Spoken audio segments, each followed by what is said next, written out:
Theta angle tending to zero होगा। Theta angle tending to zero है तो theta equal to L upon r का formula हम इसमें अप्लाई कर सकते हैं, या फिर tan theta approximately equal to theta approximately equal to sine theta भी, जहां भी अप्रोक्सीमेशन की जरूरत पड़ेगी हम अप्लाई कर सकते हैं।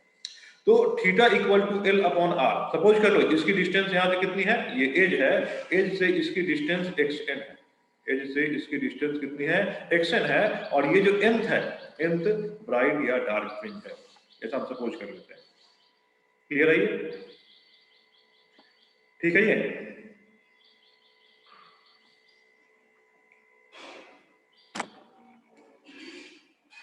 तो क्या xn की वैल्यू निकाल सकते हो इसमें से? xn theta equal to L upon R लिखोगे तो theta equal to T upon xn लिखा जाएगा। तो xn यहां से हम xn में निकाल सकते हैं t अपॉन थीटा, या फिर t equal to xn upon theta लिख सकते हैं, जहां xn क्या है, xn क्या है, व्हाट इज xn? xn है position, position of nth bright, bright और डार्क फ्रॉम कहां से, फ्रॉम एज ऑफ वेज से। ये पकड़ पा रहे हो कि नहीं? ये समझ में आ रहा है कि नहीं? Yes sir. ओके, और यहां पे डेल्टा एक्स, यहां पे अगर कोई लाइट इंसिडेंट करेगा, वो रिफ्लेक्ट करेगा, उसके लिए डेल्टा एक्स की कंडीशन हम क्या लिखेंगे? डेल्टा एक्स की कंडीशन क्या लिखी जाएगी? 2 mu T cos R plus theta, ऐसी लिखी जाएगी कि नहीं?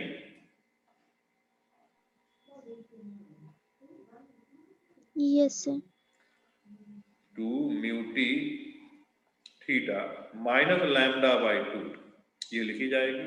अच्छा, अब इसमें एक हम ये करें कि अगर फॉर नॉर्मल और नियर नॉर्मल, और नॉर्मल और नियर नॉर्मल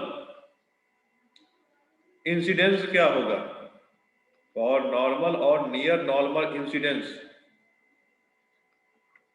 क्या r इक्वल टू 0 हो जाएगा?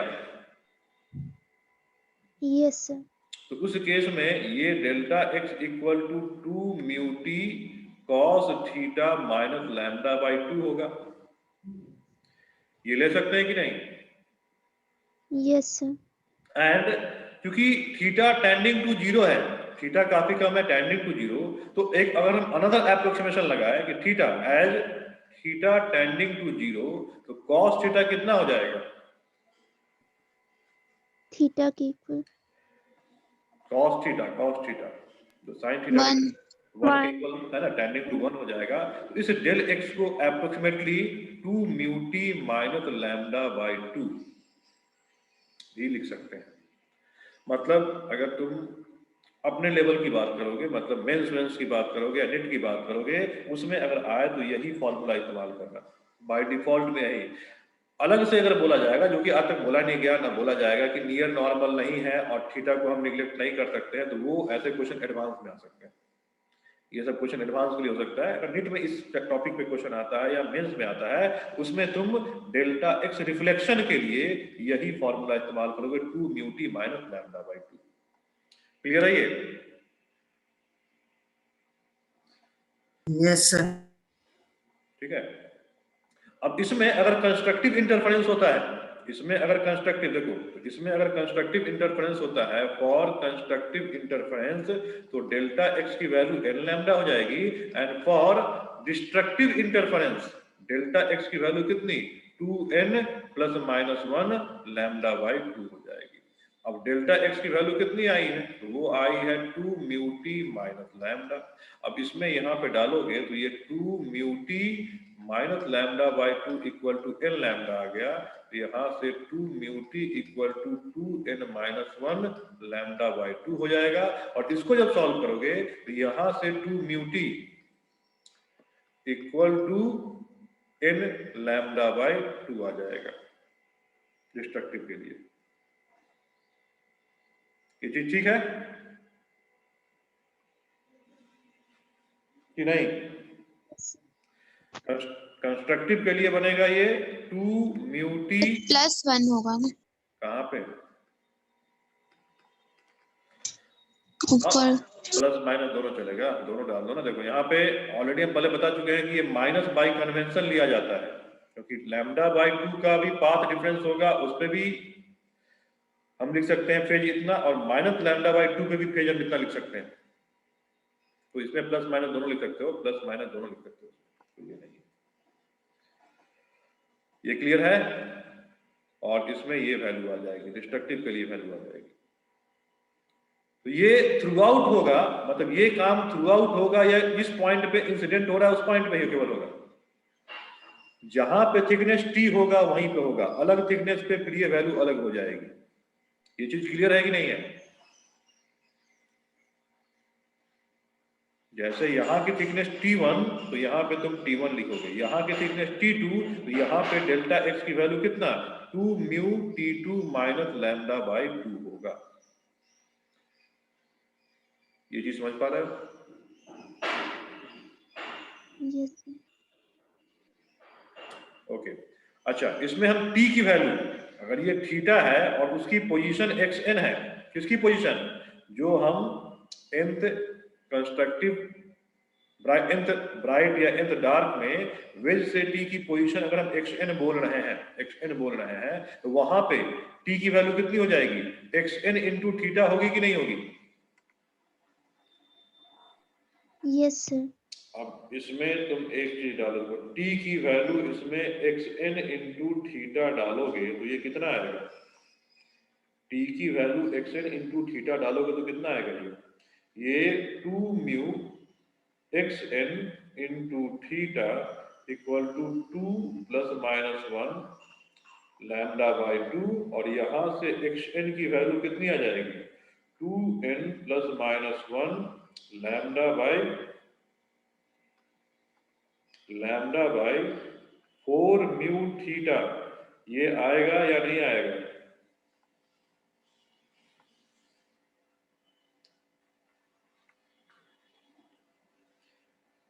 क्या यस होगा? कुछ समझ में ना आ रहा है किसी को लगता है?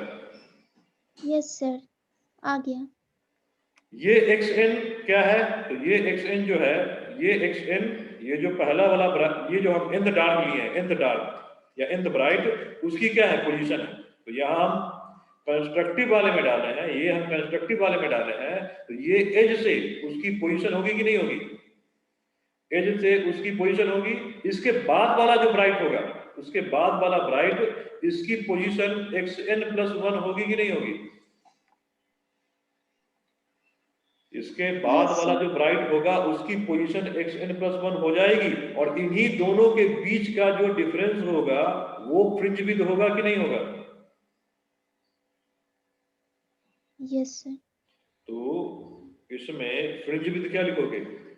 Beta equal to xn plus 1 minus xn लिख दोगे। यहाँ पे xn की वैल्यू कितनी आई है? xn जो है ये है 2n प्लस माइनस 1 लैम्डा 2 और कितना है? Sorry 4μ theta, 4μ theta. इसको माइनस करके देखो तो कितना आता है? इसको माइनस करके देखो फ्रिंज विड्थ क्या आता है?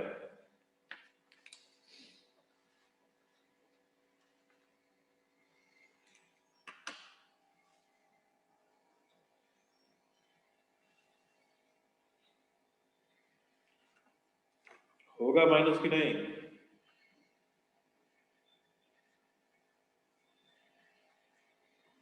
कोई एक ले लो इसमें से, प्लस या माइनस, कोई ऊपर वाले में कोई एक ले लो, प्लस या माइनस ले लो, अब तक माइनस करके देखो। जैसे को हम xn equal to 2n minus 1 lambda 4μ theta लेके चले तो xn प्लस 1 जो हो जाएगा 2n की जगह पे n plus 1 minus Lambda 1 by 2 mu theta.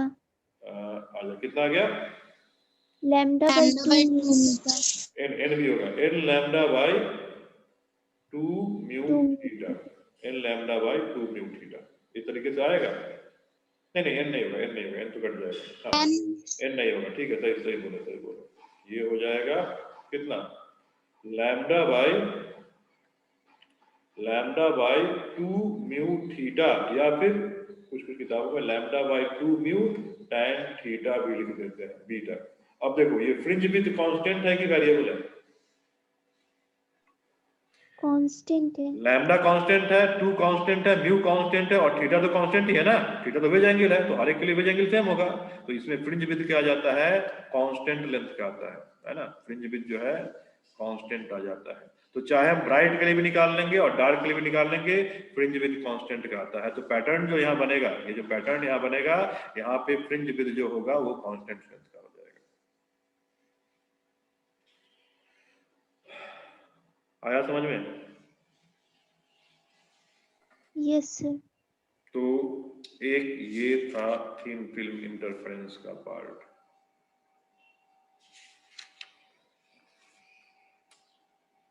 आगे बढ़े।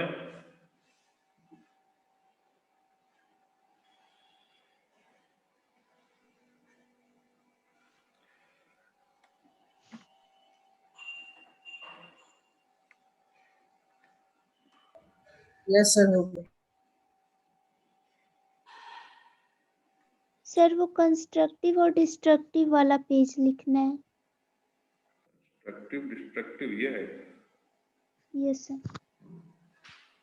अब अगर इसमें तुमको डिस्ट्रक्टिव का फ्रिंज विड्थ निकालना होगा तो इसको इस्तेमाल करोगे, इसको लेके जाओगे 2 mu x n theta equal to n lambda by 2 करोगे, और यहां से x n equal to n lambda by 4 mu theta आएगा, और इसमें भी फ्रिंज विड्थ इतना ही आएगा, इसमें भी करके देख लेना, फ्रिंज विड्थ डिस्ट्रक्टिव का भी इतना ही आएगा। कितना, वही लैम्डा जो पीछे वाला है वही आएगा।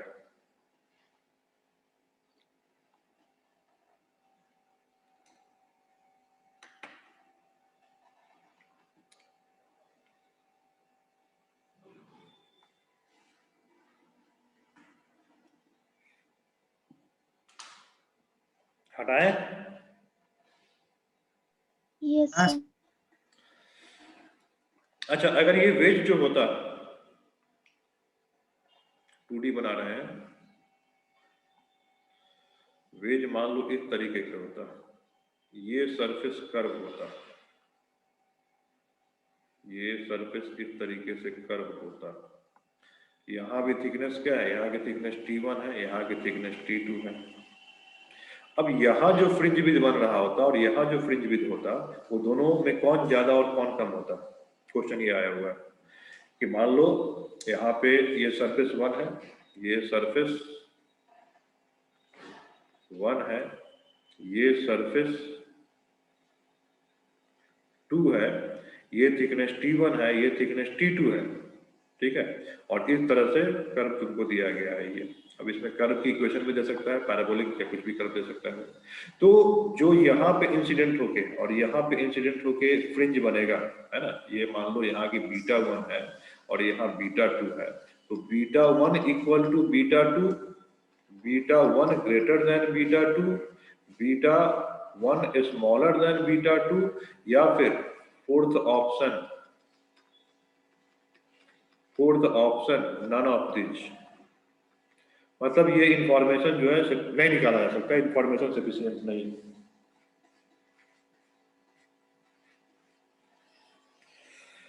बोलो क्या होगा इसमें से?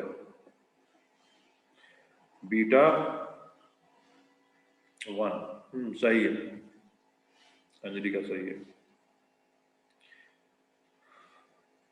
देखो अभी जो पीछे निकाले हो लीनियर वाले के लिए, आकाश का भी सही है, पीछे जो निकाले हो लीनियर वाले के लिए, उस लीनियर वाले में फ्रिंज विड्थ जो आया है उसका क्या फॉर्मूला है? अभी जो निकाले हैं फ्रिंज विड्थ का फॉर्मूला, ये जो आया है कहाँ गया फ्रिंज विड्थ?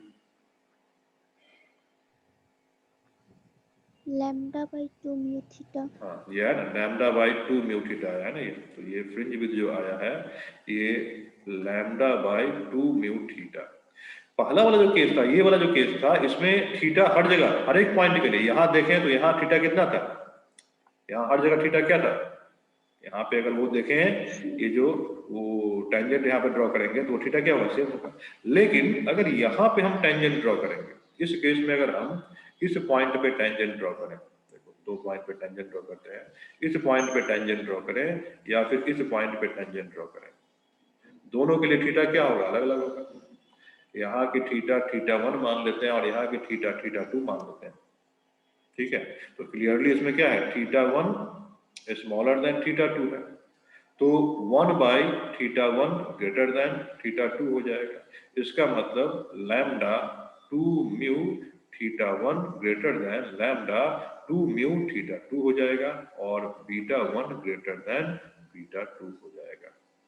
इसका मतलब जैसे जैसे एज से हम आगे बढ़ते जाएंगे फ्रिंज विड्थ घटती जाएगी या बढ़ती जाएगी, घटती जाएगी। घटती जाएगी। फ्रिंज विड्थ मतलब एज पे सबसे अधिक चौड़ा फ्रिंज होगा, उसके बाद फिर यहाँ पे मान लो ये मान लो क्या, इसमें यहाँ पे डार्क बनेगा, यहाँ पे डार्क बनेगा, तो यहाँ क्या बनेगा, ब्राइट बनेगा, फिर डार्क बनेगा, फिर ब्राइट बनेगा। तो ये ग्रेजुअली जो है, जैसे जैसे हम इससे दूर चलते चले जाएंगे ग्रेजुअली ये घटती जाएगी। समझ में आया? Yes sir. क्वेश्चन आसान की मुश्किल? आसान। यही एडवांस क्वेश्चन है ये। तो देखो उसमें मुश्किल क्वेश्चन नहीं पूछता है, बस तुम्हें थ्योरेटिकली उतनी चीज पता होनी चाहिए।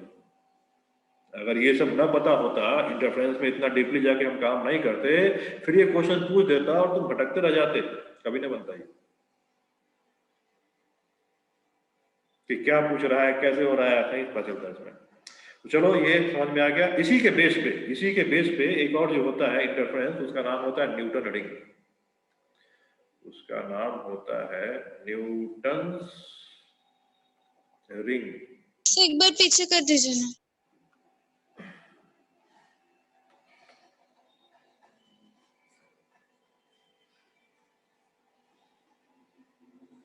कैसा हो गया? Newton ring. अब इसमें इसका मैथमेटिकल नहीं है, ये कंप्लीटली बीटेक पे है। ये तुमको बीटेक में जब जाओगे वहां पे ये इसमें कोई मैथमेटिकल नहीं है, इसका केवल थ्योरेटिकल। मतलब इसका किसी भी चीज का हम दो एनालिसिस लेते हैं, एक लेते हैं क्वांटिटेटिव जिसमें मैथमेटिकल कैलकुलेशन करते हैं, और एक होता है क्वालिटेटिव, मतलब उसमें क्या क्या काम हो रहा है खाली उसका जिक्र करते हैं। तो न्यूटन रिंग जो हमें यहाँ पे जानना है उसकी क्वालिटेटिव जाननी है, नॉट क्वांटिटेटिव। अब इसमें देखो न्यूटन रिंग कब बनता है और कहाँ बनता है, ये तुमको लैब में जाओगे तो कराया जाएगा, यहाँ नहीं तो आगे हायर क्लास में जाओ तो लैब में तुमको ये एक्सपेरिमेंट कराया जाएगा। वहां पे माइक्रोस्कोप से, मतलब गुड क्वालिटी ऑफ माइक्रोस्कोप होता है, उससे देखा जाता है इसको। इसमें क्या होता है कि ग्लास प्लेट लेते हैं हम लोग, एक ग्लास प्लेट लेते हैं, इस तरीके से समझो कि एक इस तरीके से तुम्हारा ग्लास प्लेट होगा,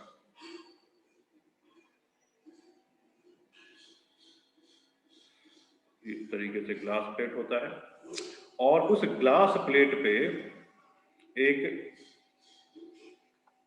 ये मान लो स्फेरिकल पूरा का पूरा शीशे का स्फीयर बना हुआ है, और इस स्फीयर से इतना पार्ट तुम कट कर लिए हो, ऊपर वाला पार्ट कट कर लिए हो, तो ये क्या बन जाएगा, ये प्लेनो कॉन्वेक्स लेंस बनेगा कि नहीं बनेगा? ये प्लेनो कॉन्वेक्स बनेगा कि नहीं बनेगा? स्फीयर से Yes, इतना पार्ट कट कर लोगे, प्लेनो कॉन्वेक्स बनेगा ना। तो इस प्लेनो कॉन्वेक्स प्लेनो को कॉन्केव। प्लेनो कॉन्वेक्स, कॉन्वेक्स ना कॉन्केव, कॉन्केव तो ये होता है, कॉन्केव ये होता है ना, कॉन्वेक्स हम ये इसकी बात कर रहे हैं, इसकी इस तरीके से। इसका नाम क्या होगा? तो हम लोग पीछे से देख रहे हैं। बता रहे ना कहाँ देख रहे हैं। ये देखो एक पार्ट इसका प्लेन होगा और एक पार्ट कर्व होगा, तो कैसा बनेगा, प्लेनो कॉन्केव की plano convex? Plano convex. Plano convex बनेगा। तो ये प्लेनो कॉन्वेक्स बनता है ये। तो जैसे मान लो ये जो तुमको इस तरीके से स्फेयर दिया गया है, और इस स्फेयर से यहां से कट करोगे तो ये पोर्शन पूरा का पूरा सर्कुलर प्लेन में, और ये पोर्शन कर्व बनेगा, है ना। ये इसकी रेडियस होगी यहाँ पे, ये पूरा का पूरा शीशा है, ये मिरर नहीं, पूरा का पूरा। तो यहाँ भी पूरा का पूरा शीशा है, पूरा का पूरा शीशा, मतलब इधर भी पूरा का पूरा शीशा है, इधर पूरा का पूरा शीशा है। तो ये नॉर्मल ग्लास, और उसके ऊपर ये एक प्लेनो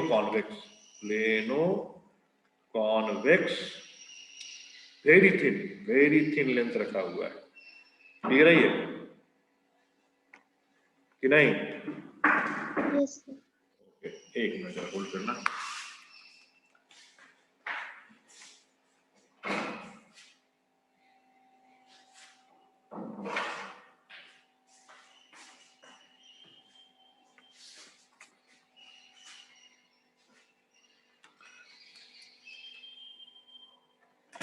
ओके, तो ये प्लेनो कॉन्वेक्स बना हुआ है इसमें। इसको थोड़ा अच्छे से बनाते हैं, रुको थोड़ा बड़ा करके बनाते हैं।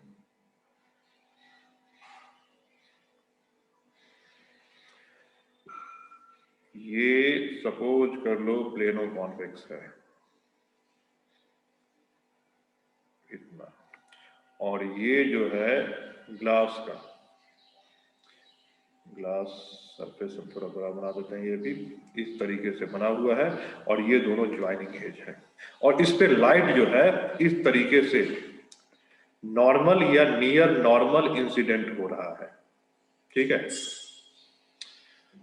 इसका भी रिफ्लेक्टिव इंडेक्स μ1 है, इसका भी रिफ्लेक्टिव इंडेक्स μ2 है, अलग अलग है ये। और क्योंकि जो अच्छा इसके बीच में एयर होगा कि नहीं होगा, और इसके बीच में एयर होगा कि नहीं होगा, बोलो। होगा। तो क्या ये सरफेस देखो, इसका ये सरफेस और इसका ये पूरा का पूरा कर्व सरफेस के बीच में ट्रैप एयर, ये थिन फिल्म वेज मतलब variable angle of ways form करेगा कि नहीं करेगा? Yes sir. और उसका जो एज पॉइंट यहां हो जाएगा, और इससे हम सर्कुलरली पूरा का पूरा कोई भी पॉइंट लेंगे, उसकी एक्स डिस्टेंस सेम होगी कि नहीं होगी, बोलो। यहां से जहां दोनों का मेन कांटेक्ट पॉइंट है, उस कांटेक्ट पॉइंट से एक दूरी पे जाके अगर हम लेंथ लेते हैं पूरे टेबल के लिए, पूरे इस ग्लास टेबल के लिए, तो यहां भी x होगा, इधर भी x होगा, इधर भी x, सब मान लो यहां से 2 मीटर लेते हैं, तो पूरा का पूरा सर्कुलर इससे 2 मीटर के लिए होगा कि नहीं होगा? Yes sir. तो अगर यहाँ पे ब्राइट बनता है तो पूरा का पूरा सर्कुलर ब्राइट बनेगा कि नहीं बनेगा? यहाँ पे ये पूरा का पूरा सर्कुलर ब्राइट बनेगा कि नहीं बनेगा? तो ऐसे ही अगर यहाँ पे उसका हम 2D व्यू की बात कर रहे हैं, 2D व्यू, यहाँ डार्क बनेगा फिर ब्राइट बनेगा, तो क्या इसी तरह यहाँ पे इसमें डार्क बनेगा, उसके बाद ब्राइट बनेगा, उसके बाद फिर डार्क बनेगा, ब्राइट बनेगा, इस तरह से सर्कुलर पैटर्न बनते जाएंगे कि नहीं बनते जाएंगे? Yes sir. किसके लिए देखो, इस सरफेस के लिए, इसके लिए सरफेस 1 ये हो जाएगा और सरफेस 2 ये हो जाएगा, और एयर जो इसके बीच में ट्रैप है उसके कारण ये पैटर्न बनेगा, उसके कारण थिन फिल्म इंटरफेरेंस का पैटर्न बनेगा, और ये बनता है और ये क्लियरली ऑब्जर्व किया जाता है, और सर्कुलर पैटर्न बनेगा। अच्छा, ये सर्कुलर पैटर्न जो बनेगा, उस सर्कुलर पैटर्न में सेंट्रल क्या बनेगा, डार्क की ब्राइट? डार्क बनेगा, और जैसे जैसे हम आगे बढ़ते जाएंगे वो जो सर्कुलर डार्क और ब्राइट का जो थिकनेस है वो घटते जाएगा कि बढ़ते जाएगा? घटते जाएगा पीछे वाले लॉजिक से। और यही जो रिंग बनता है ना सर्कुलर डार्क, मतलब इसका तुम अगर टॉप व्यू देखोगे तो नीचे अंदर में क्या होगा, इस तरीके से हम इसको बनाते हैं, देखो अंदर जो होगा वो कंप्लीटली डार्क होगा, वो इस तरीके से डार्क होगा। उसके बाद क्या होगा, ये हम पूरा बनाते हैं, ये पूरा, ये मान लो ये डार्क हुआ, उसके बाद फिर क्या होगा, ब्राइट होगा, उसके बाद फिर बाहर वाला जो बनेगा उसका हम ब्राइट कलर से बनाते हैं, ये ब्राइट को हम दूसरे कलर से दिखा रहे हैं और डार्क को हम दूसरे कलर से दिखा रहे हैं, ये इसमें डार्क बनेगा। तो ये जो शेप होगा थोड़ा बड़ा होगा, ये शेप होगा बड़ा होगा, और फिर इसके बाद जो डार्क ब्राइट आएगा उसकी विड्थ जो है वो बदलती जाएगी, उसकी विड्थ जो है बदलती जाएगी, इसके बाद फिर डार्क आएगा, फिर ब्राइट आएगा, इस तरीके से बदलते जाएगा। तो यही रिंग जो फॉर्मेशन होता है उसको हम न्यूटन रिंग बोलते हैं।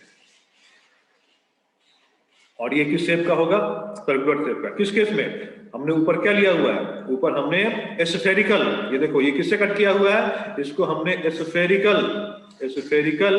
से, तो स्फेरिकल प्लेनो कॉन्वेक्स है, उस केस में रिंग बनता है।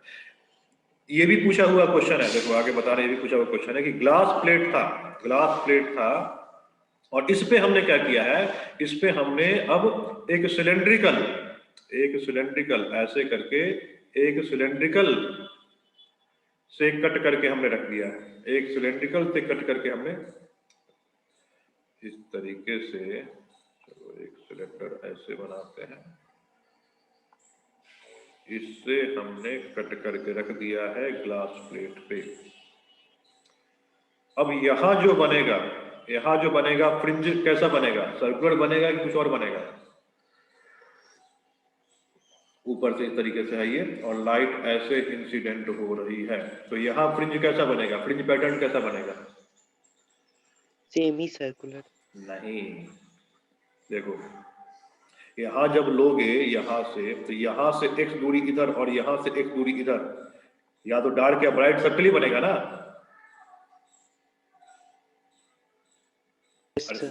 तो ये स्ट्रेट लाइन बनेगा, ये यहाँ से स्ट्रेट लाइन, मतलब इसमें पैटर्न स्ट्रेट लाइन बनेगा और फ्रिंज विद बिल्कुल बीच वाला डार्क होगा, और जब ऊपर जाओगे तो फिर ब्राइट होगा, इधर आओगे तो ब्राइट होगा, और फ्रिंज विद अगेन यहाँ कांस्टेंट होगा कि वेरिएबल होगा,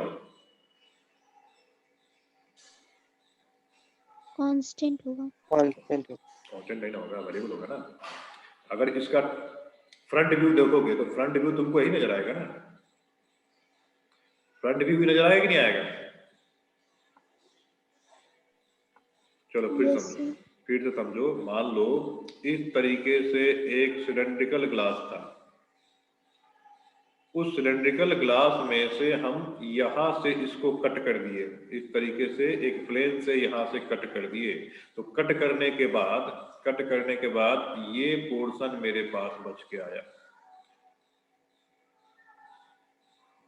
इस तरीके से ये पोर्शन बच के आया, और इसको हम क्या कर दिए, ग्लास टेबल पे रख दिए।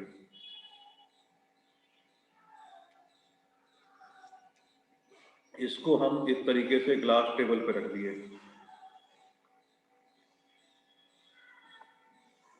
और लाइट इस तरीके से गिर रही है, इसका फ्रंट व्यू तुमको यही दिखेगा ना, इस तरीके से दिखेगा कि नहीं दिखेगा। तो इस पॉइंट पे क्या बनेगा, डार्क बनेगा, और जैसे जैसे आगे बढ़ते जाओगे तो ये डार्क पूरे के लिए स्ट्रेट हो जाएगा ना, ये इस तरीके से है तो पूरे के लिए डार्क बनेगा नहीं बनेगा, ये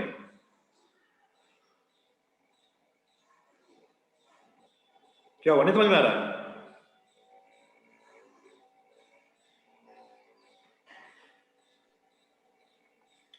यस सर। नहीं आ रहा है, देखो स्फेरिकल वाला जो था यहाँ पे, तो यहाँ से जो हम लिए थे तो इसमें शीशा कैसे था, शीशा ऐसे गोल करके था, तो लाइट जब इंसिडेंट हो रहा था सब पे, तो मान लो यहाँ से एक दूरी पे लेंगे तो वो तो एक दूरी हर एक पे हमको शीशा मिलेगा कि नहीं मिलेगा, और उसके अंदर एयर ट्रैप मिल जाएगा। लेकिन जब हम इसकी बात करेंगे, सिलेंड्रिकल की बात करेंगे, ये सिलेंड्रिकल की बात करेंगे, मेरे को एक मिनट हम सिलेंड्रिकल बनाते हैं पैटर्न, इसमें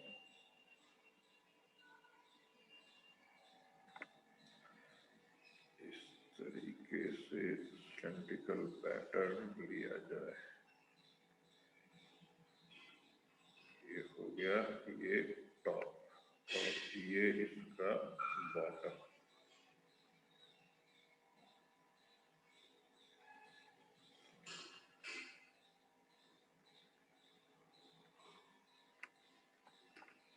इस तरीके से, और इसमें सेंट्रल लाइन जो हो जाएगा ये सेंट्रल लाइन हो जाएगा। इसको अगर सामने से देखा जाए तो ये दिखेगा, और ग्लास टेबल कुछ इस तरीके से, ग्लास रखा हुआ है वो ग्लास कुछ इस तरीके से है, तो ये जो यहाँ से यहाँ तक इसके बीच में यही ना एयर हर जगह फंसा नजर आएगा, इसके बीच में यहां से यहां तक ये जो पैटर्न देख रहे हो, इसमें एयर और लाइट इस तरीके से इंसिडेंट हो रही है। तो इससे एक दूरी पे अगर तुम इधर आओगे चाहे इधर जाओगे तो वहां पे एक दूरी पे इधर तो नहीं मिलेगा ना, इससे एक दूरी पे यहाँ पे चाहे यहाँ पे स्ट्रेट लाइन डिस्टेंस पे तुम्हें सेम पाथ डिफरेंस मिलेगा और यहाँ पे पैटर्न जो बनेगा स्ट्रेट लाइन बनेगा। जब इसका फ्रंट व्यू देखोगे तो इस तरह से नजर आएगा और तुमको इस पॉइंट पे डार्क फिर ब्राइट फिर डार्क फिर ब्राइट ऐसे आएगा। बीच वाला सबसे मोटा होगा, फिर जाओगे पतला होते जाएगा। तो इसमें जो पैटर्न बनेगा वो यहाँ पे कांटेक्ट बनाए हुए है वहां पे सबसे मोटा बनेगा, यहाँ पे डार्क बनेगा, फिर उसके बाद दोनों साइड सेम लेंथ का बनेगा, ये ब्राइट और ये ब्राइट सेम का बनेगा, फिर ऊपर थोड़ा कम होगा और नीचे भी थोड़ा कम होगा और ये डार्क बनेगा और ये डार्क बनेगा और इसकी बीच जो होगी कम हो जाएगी। समझ में आया कि नहीं? और ये स्ट्रेट लाइन तो हर जगह बन सकता हाँ, है। ये स्ट्रेट नहीं, पूरे ग्लास पे बनेगा, ये पूरे ग्लास पे, क्योंकि सरफेस ऊपर कौन सा है। ये पैटर्न कैसे बनता है, ये लाइट की सरफेस पे इंसिडेंट हो रहा है उस पर डिपेंड करता है। ऊपर सरफेस रेक्टेंगुलर है तो उतने रेक्टेंगुलर एरिया में बनेगा ना ये, और इधर जो था, इधर कौन सा सरफेस था, ऊपर सर्कुलर था, तो ये सर्कुलरली ही बनेगा। स्ट्रेट लाइन तो सर्कुलर कर्व्ड वाले पे ही बनेगा ना? सर्कुलर कर्व मतलब नहीं, मतलब जो सिलेंडर का कर्व्ड पार्ट है उसी पे ना स्ट्रेट लाइन बनेगा। नहीं, नीचे ग्लास पे, नीचे ये सारा पैटर्न ग्लास पे बनेगा। तो वो जो बनेगा ना यहाँ पे, ये इस पे ग्लास पे बनता नजर आएगा। ये पैटर्न तुमको यहाँ पे बनता नजर आएगा अलग अलग रेंज का। तुम इस पे बोल रहे हो क्या? इस पे, इस वाले पार्ट पे बनेगा वहीं पे, लेकिन तुम्हें Yes, देखो sir. अभी बताया था ना कि ये इस तरीके से जाएगा, इस तरीके से जाएगा, तो वर्चुअली कहाँ मिलेगा, पीछे मिलेगा। वो कर्व सरफेस में भी क्या बताया था कि यहाँ जो बताए थे कि यहाँ अगर इंटरफेरेंस हो रहा है तो यहाँ तुमको दिखेगा कि उसके पीछे दिखेगा, वो पीछे दिखेगा ना, क्योंकि ये तो डाइवर्जिंग रेंज हो जाता है और डाइवर्जिंग रेंज पीछे जाके मिलेगा, तो तुमको पीछे यहाँ कहीं बनता नजर आएगा। समझ में आया कि नहीं? Yes sir. तो इस तरीके से आज जो है इंटरफेरेंस जो कंप्लीटली खत्म हो गया, इसमें सारा का सारा हम बता दिए। अगले क्लास से हम लोग डिफ्रैक्शन करेंगे। तो इंटरफेरेंस जो है मतलब कंबाइंड सिलेबस था, इसमें सब कुछ था, इसमें सीबीएसई में नहीं आता था। आगे जो हम लोग डिफ्रैक्शन करने वाले, डिफ्रैक्शन और एक पोलराइजेशन बच गया। पोलराइजेशन ये स्ट्रिक्टली सीबीएसई में ज्यादातर आता है और खूब आता है सीबीएसई में, और नीट में और मेंस में इससे थोड़ा कम आएगा। सिलेबस में तो है, क्योंकि एनसीईआरटी में है तो सिलेबस में है, तो नीट और मेंस में इससे आने की इसमें से क्वेश्चन आने की संभावना थोड़ी सी कम होती है। आता तो है लेकिन जितना अधिक इंटरफेरेंस पे आता है उसके रिस्पेक्ट में ये कम आता है। बट ये सीबीएसई के पॉइंट ऑफ व्यू से बहुत इंपॉर्टेंट है।